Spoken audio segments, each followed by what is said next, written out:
El primer y segundo advenimiento de Cristo tienen un total paralelismo. En el primer advenimiento, Cristo les había dado suficientes señales, suficiente evidencia para saber que su venida o su primera venida había llegado. Mas, sin embargo, el pueblo, el llamado pueblo de Dios, estaba en la completa oscuridad. Y hasta el día de hoy aún esperan ese Mesías. Y van apareciendo Mesías por aquí, Mesías por allá, y ellos creen que este es, ahora sí, este es el bueno. Y no saben que Cristo ya vino y realmente lo que está a punto de ocurrir es su segundo advenimiento.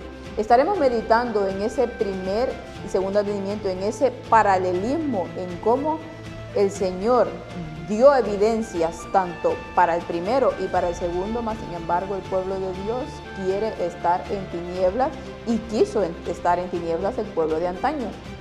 Lo haremos en dos partes, porque realmente son escritos muy valiosos y que vale la pena conocer. Así que sin más, bienvenidos.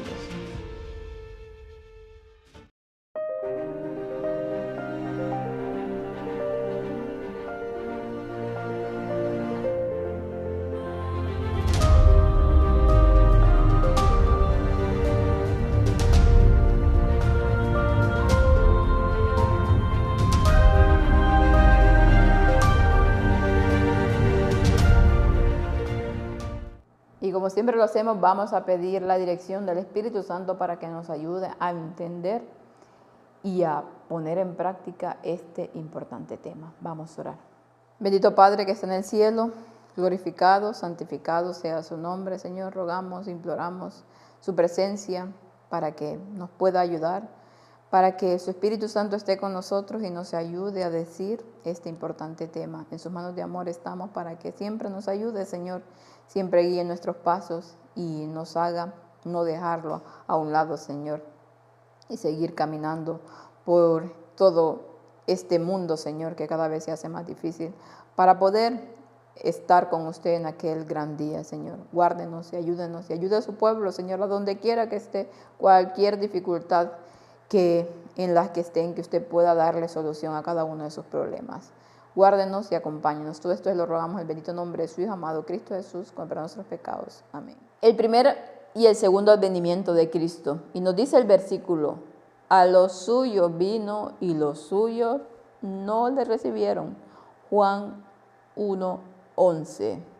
El Señor, cuando vino por primera vez, venía por un pueblo, aunque ya sabía lo que iba a pasar, lógicamente es Dios, pero vino a los suyos, dice, y los suyos no estaban ni ahí con esperar al Mesías, ni tan siquiera sabían que ese era el tiempo del Mesías, siendo que las evidencias estaban y la palabra de Dios y la profecía ya lo habían profetizado que así sería. Sabían el tiempo, el momento en que debía de venir ese Mesías. Más sin embargo, por estar, ya lo iremos viendo en este escrito, ocupados en sus cosas, pues no se dieron cuenta. ¿Y qué terminaron haciendo? Pues crucificando a ese Mesías. En el primer advenimiento de Cristo, que fue en aparente oscuridad, los ángeles del cielo apenas pudieron contenerse de derramar su gloria para agraciar el nacimiento del Hijo de Dios. Las gloriosas manifestaciones del cielo no se contuvieron del todo. El maravilloso acontecimiento no estuvo exento de algunos testimonios de carácter divino. Ese nacimiento, tan poco preparado en la tierra, fue celebrado en los atrios celestiales con alabanzas y acciones de gracia en favor de los hombres. Qué triste y qué lamentable, ¿no? Que iban a ser el Rey de Gloria, iban a ser ese Mesías tan esperado, por el que tanto tiempo se habían preparado los judíos, por lo que esperaban y anhelaban, ese Salvador que tanto necesitaban. Mas sin embargo, vino y ni cuenta se dieron. Los atrios celestiales dice que celebraban la alabanza de ese nacimiento, de ese Salvador bendito. ¿Y qué pasaba con los humanos? Ni tan siquiera un lugar decente, por así decirlo, ¿no?, estaba preparado para recibir ese Mesías. Tuvo que nacer ¿en qué? En un establo. ¿Por qué? Porque el pueblo de Dios no estaba preparado para ese tal acontecimiento. Mientras los pastores de las colinas de Belén, dice, vigilaban sus rebaños durante la noche, el ángel del Señor se les acercó y la gloria del Señor los rodeó. Y tuvieron gran temor. Y el ángel les dijo: no temáis, porque he aquí os anuncio una gran alegría, que será para todo el pueblo, porque os ha nacido hoy en la ciudad de David un Salvador, que es Cristo el Señor, y esto servirá de señal. Encontraréis al niño envuelto en pañales, acostados en un pesebre. Y de repente apareció con el ángel una multitud de ejército celestial que alababa a Dios y decía: gloria a Dios en las alturas, y en la tierra paz y buena voluntad para con los hombres. Dado el mensaje, los ángeles volvieron al cielo y ya no se vio la luz y la gloria de su presencia. Un grupo de pequeños pastores estaba ahí y estos ángeles se le manifestaron, porque este grupo realmente estaban preparados para recibir la noticia, eran humildes y eran sinceros de corazón. Por eso los ángeles vinieron y les dieron la noticia de que un Salvador, de que el Mesías había nacido, y que esto servirá de señal, dice: encontraréis al niño envuelto en pañales, acostado en un pesebre.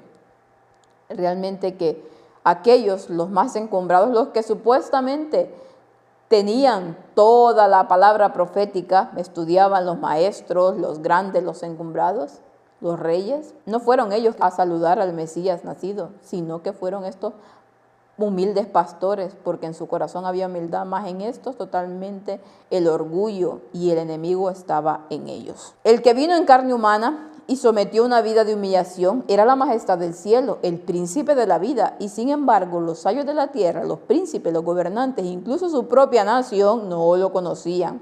No lo reconocieron como el tan esperado Mesías, a pesar de que manifestaron en él poderosos milagros, a pesar de que abrió los ojos de los ciegos y resucitó a los muertos. Cristo sufrió el odio y el abuso del pueblo al que vino a bendecir.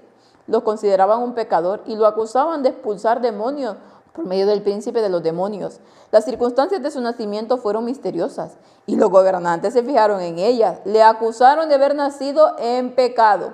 El príncipe del cielo fue insultado a causa de las mentes corruptas y la pecaminosidad y blasfema incredulidad de los hombres. Qué cosa tan nefasta es la incredulidad. Se originó con el primer gran apóstata, y el rechazo de los judíos a su Mesías muestra los terribles extremos a los que conduce a todos los que se adentran en su camino. Entonces vemos aquí, Cristo vino en carne humana y se sometió totalmente a la humillación. ¿Por qué? Porque aquellos que debían esperarle, los gobernantes, los príncipes, todos los encumbrados de esta tierra, como estábamos diciendo, e incluso su propia nación, su pueblo, por el cual venía a dar su vida, al cual venía a bendecir, al que había guiado durante tanto tiempo y le había dado muestras de que vendría ese Mesías, en cada uno de los simbolismos que habían, que lo tenían tan claro, o lo deberían de tener tan claro. No le estaban esperando, no le reconocieron. ¿Y qué hicieron? De hecho, lo insultaron, lo criticaban.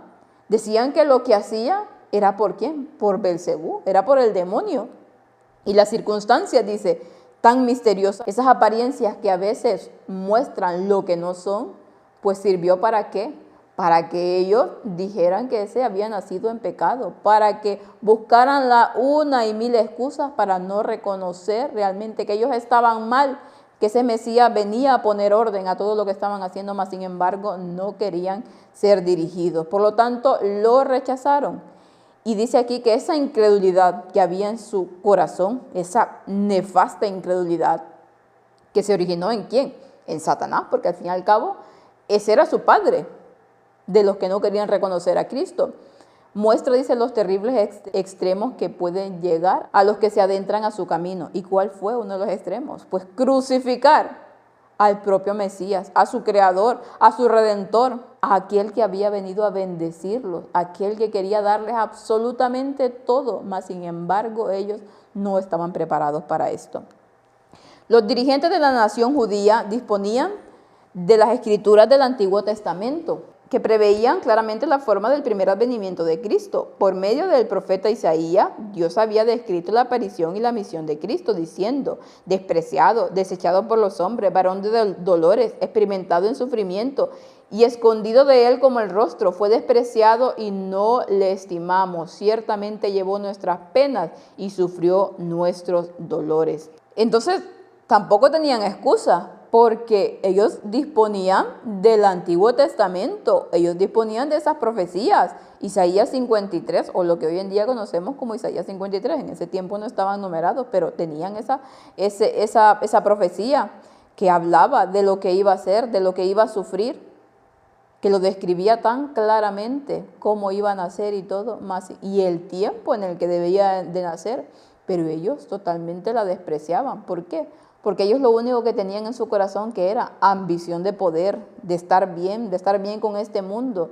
Absolutamente no querían a ese Salvador, realmente lo que querían es el qué, volver a ser esa nación grande, el que esa opresión que estaban ejerciendo los romanos desapareciera. Ellos querían ser otra vez los reyes, los que comandaran todo. Eso es lo único que aspiraban, y las riquezas y a todo esto. Más sin embargo, a lo que Dios hablaba en su palabra, eso no lo querían. Los líderes de Israel profesaban entender las profecías, pero habían recibido ideas falsas con respecto a la forma de la venida de Cristo.